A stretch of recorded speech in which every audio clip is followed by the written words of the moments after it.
Hello friends, welcome to my channel where we are going to discuss everything related to finance and tax. To begin with, today I am going to talk about tax on crypto assets. All of you might be aware that the Indian government in its recently announced budget proposals has proposed a new system of tax on transactions related to crypto assets.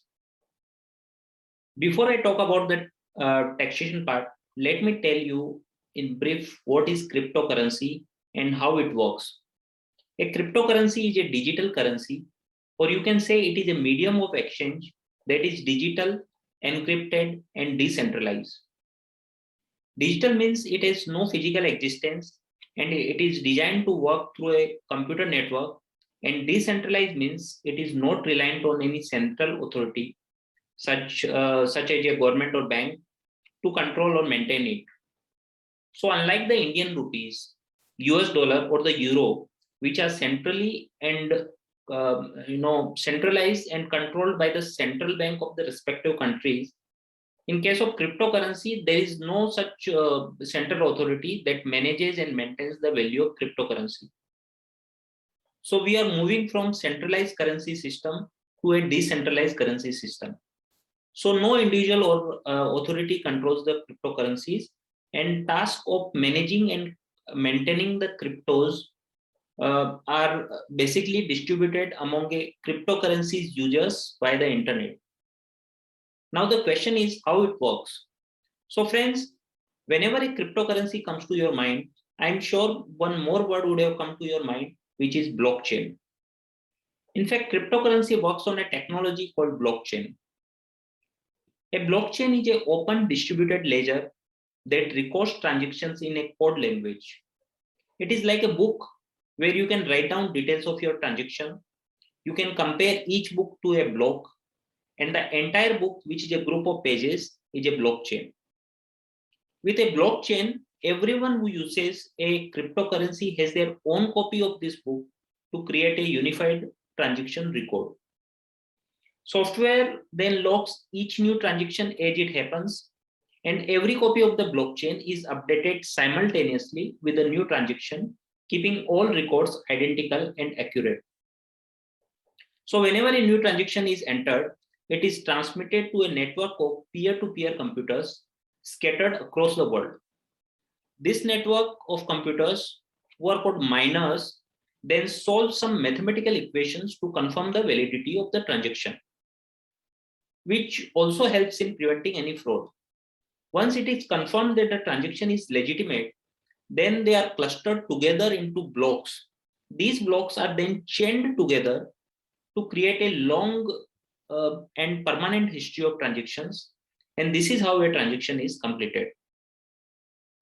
Till now, you would have understood that there is difference between cryptocurrency and blockchain.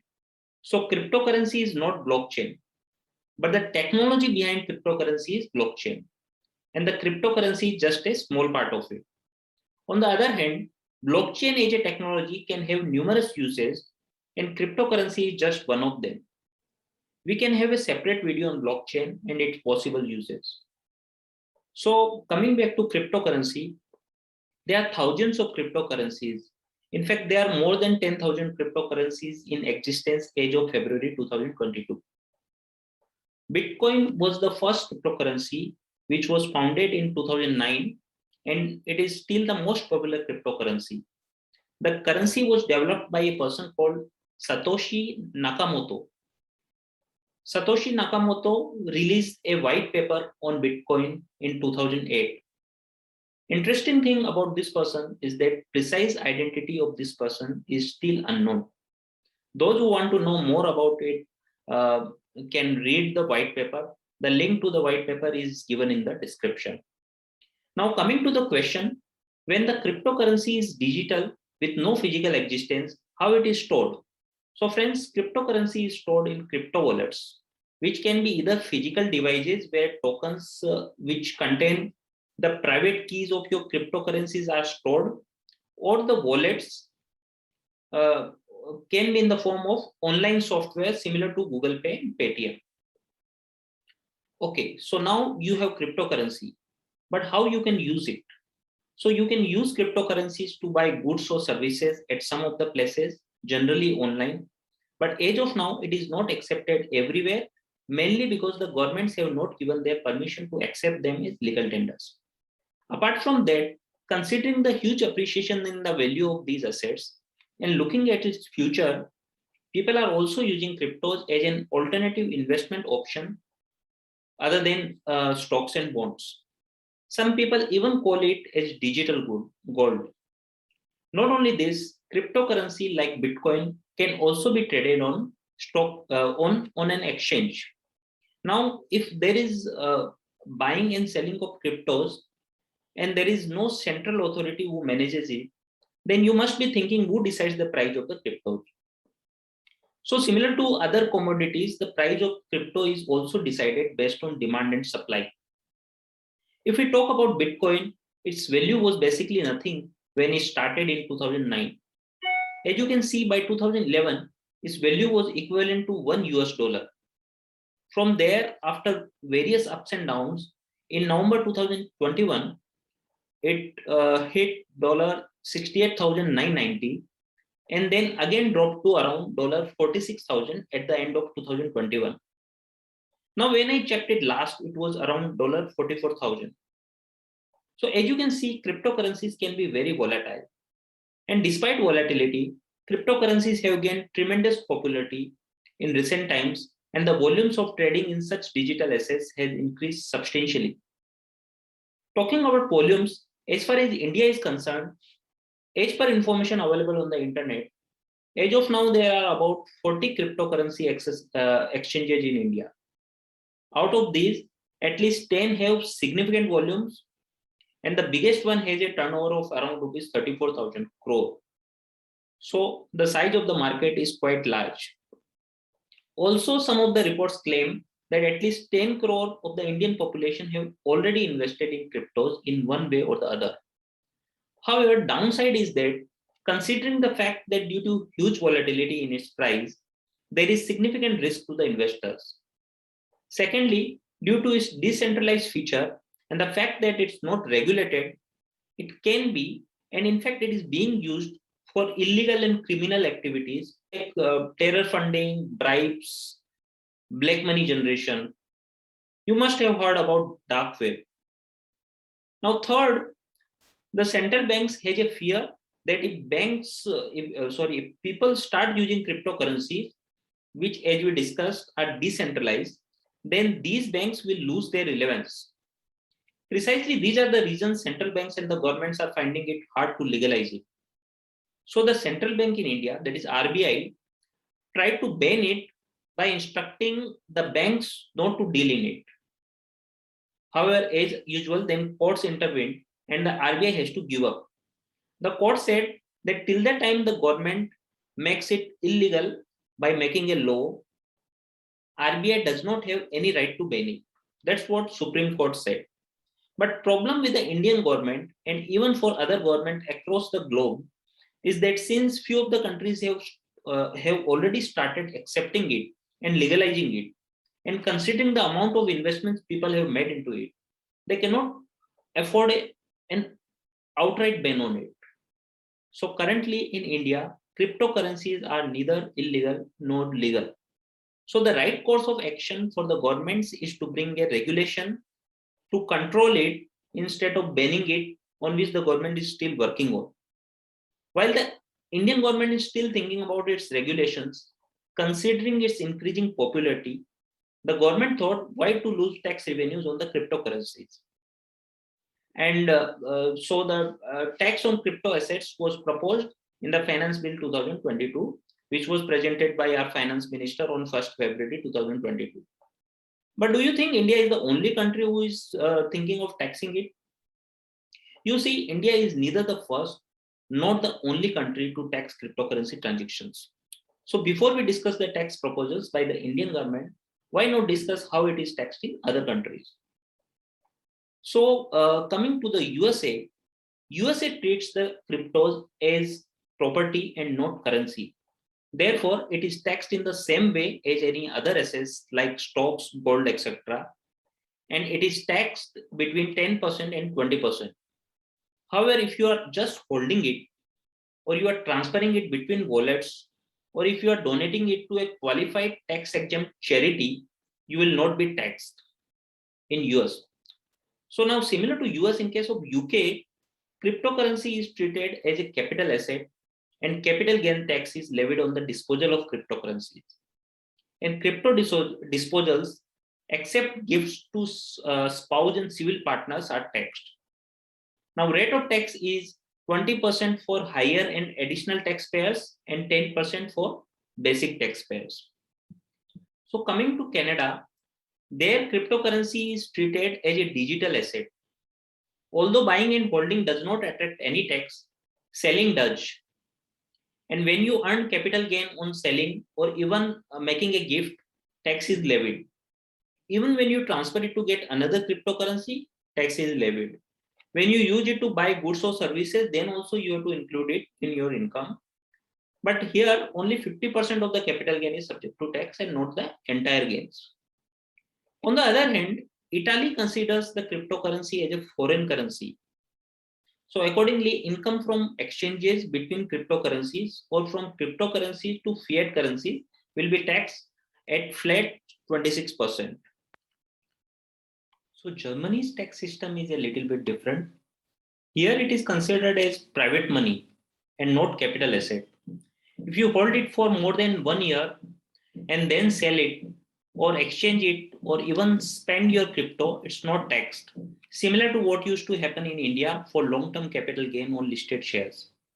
If you hold it for less than 1 year and then sell it, it is taxed if profit is above a certain threshold. Also, if you have stacked your crypto to earn further income, then also this crypto is subject to tax. Besides these countries, cryptos are also taxed in countries like Netherlands and Australia. Accordingly, the Indian government has also proposed to tax crypto assets. The finance bill has proposed broadly three things about the cryptocurrency. First is tax at the rate of 30% on virtual digital assets. They have used the word virtual digital assets, or in short VDA, and not the word cryptocurrency. Why have they used word VDA and not cryptocurrency? We'll discuss it at a later part of the video. For now, just remember that cryptocurrency is included in VDAs. So tax of 30% on VDAs. Secondly, they are saying a tax withholding of 1% would apply on any transfer of VDA. And thirdly, even the gifts of VDA, means VDAs transferred without any consideration, will also be taxed. We'll discuss these in detail. But before we proceed further, as I said earlier, that RBI in the past has openly opposed crypto in India. RBI has also put restrictions on banks for dealing in cryptos. So a new bill is at the discussion stage in India, which may legalize or regulate cryptos in India. However, the budget speech had not mentioned about this bill. Instead, it says that RBI will soon introduce its own digital currency. So now coming to tax part of cryptos in India, as proposed in the budget. As per the budget proposals, from the financial year 2022-23 onwards, if you transfer any of your virtual digital assets, 30% tax would be applicable on the gain. While calculating the gain, you are allowed to claim deduction only for the cost of acquiring that asset, and no other expenditure is allowed to be deducted. Now, generally, if you incur losses in any business, you can set off your losses with any other income except your salary income. Also, you can carry forward your remaining losses for 8 years. Even the capital losses can be carried forward. But in case of VDAs, it cannot be done. So for cryptos, you cannot set off your loss from sale of cryptos against income from any other source, including your speculative income. Not only this, you cannot carry forward these losses to future years. Now, let's understand this provision with some examples. Suppose Mr. X has acquired Bitcoins in March 2020 for rupees 1 lakh. Suppose X transfers this Bitcoin for rupees 1 lakh 60,000 in April 2022. So in this case, there is gain of rupees 60,000. So X will pay 30% tax, that is rupees 20,000. In addition to 30% tax rate, X will also have to pay applicable cess and surcharge as per its income tax slab. Now, suppose in the same example, if Mr. X has sold the Bitcoin for rupees 90,000, in that case, instead of gain, he has incurred a loss of rupees 10,000. Suppose his income from other sources is rupees 5 lakh, then although his net income is rupees 4 lakh 90,000, but as per the proposals, this loss of rupees 10,000 cannot be set off against income from any other source. So Mr. X will pay tax on his entire income of rupees 5 lakh without setting off loss from crypto. Also, this loss of rupees 10,000 will lapse, meaning he will not be able to use it in subsequent years also. Now, suppose Mr. X has done multiple transactions in multiple cryptocurrencies. As you can see, he has earned a gain in case of Bitcoin, but in case of Ethereum, he has incurred loss. Then whether the losses of Ethereum can be set off against gains of Bitcoin?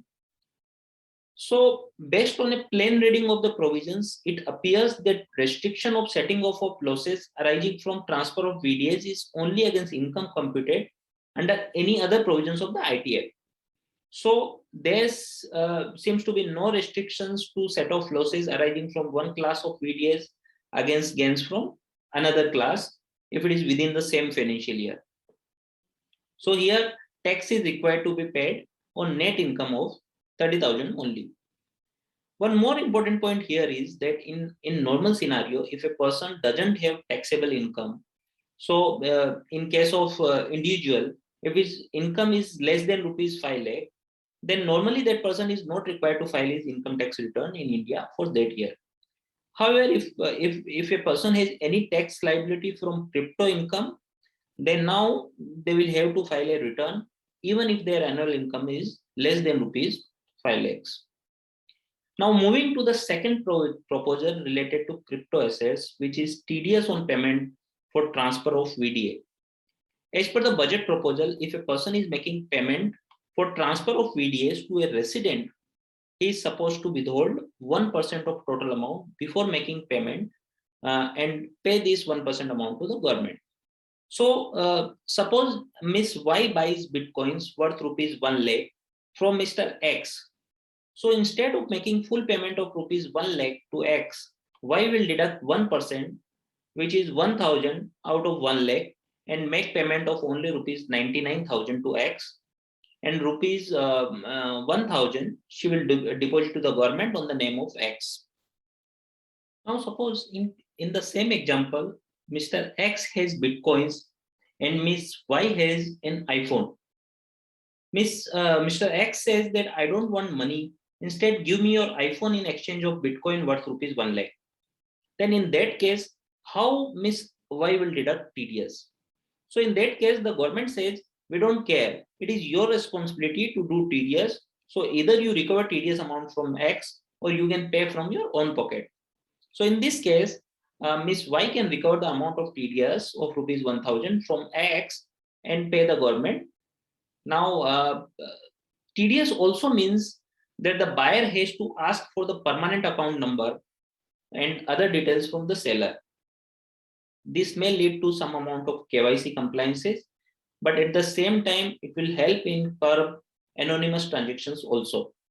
Now, questions arises is whether this TDS is always applicable. So answer is no, it is not applicable in some of the situations.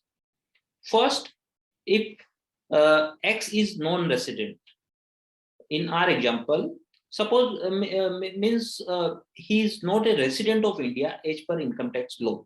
So in that case, in our example, Y is not required to do TDS. So secondly, suppose although X is resident, but Y is a specified person. Now, what is specified person?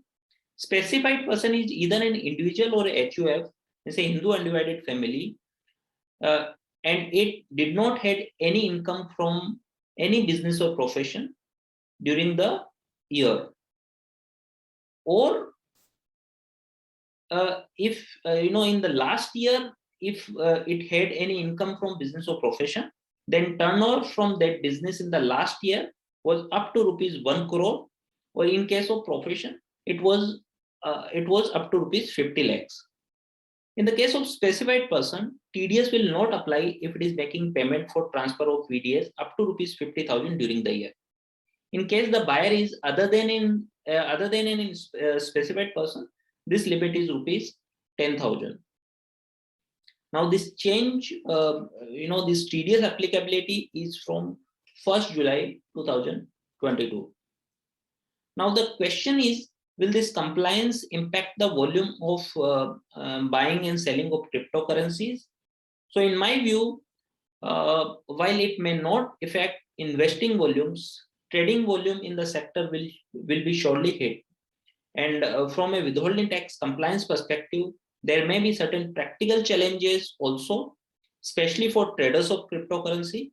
In my view, keeping a record of identity or tax residence of sellers will be a big challenge for the trader.